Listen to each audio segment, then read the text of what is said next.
Every sit-up you do is slowly loading your spine with stress. You don't feel it immediately. That's the dangerous part. It shows up later as tightness, stiffness, then pain you can't ignore. Yet millions of people still rely on sit-ups to train their abs. That's a mistake. Today, I'll show you why sit-ups fail and the one exercise that replaced them for serious core strength. Sit-ups look effective. You're moving, you're sweating, you feel something working. But most of that work is happening in the upper abs and hip flexors. Your lower abs only activate properly when your pelvis tilts. In a sit-up, feet locked, legs bent, pelvis barely moves, so half your core checks out. Problem 1. Incomplete core engagement. Now let's talk progression. You start with 20 reps, then 40, then 80. Eventually, you're doing 100 sit-ups like it's nothing. But here's the truth. Nothing meaningful changed. You didn't increase tension. You didn't increase load. You just repeated the same stress pattern more times. Problem 2. Fake progression. And here's the one people ignore. Every sit-up repeatedly flexes your spine under load.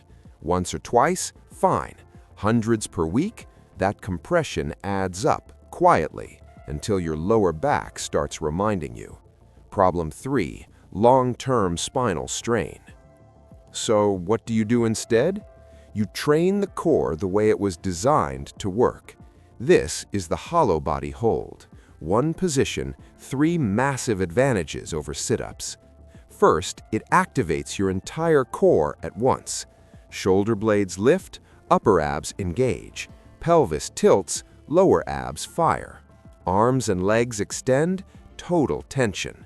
No taking turns, everything works together. That's real core training. Second, it actually scales. The further your limbs extend, the harder your abs have to work. That's leverage. Short body equals easier. Long body equals brutal. Beginners shorten the lever. Advanced athletes extend it fully. There's always a next level.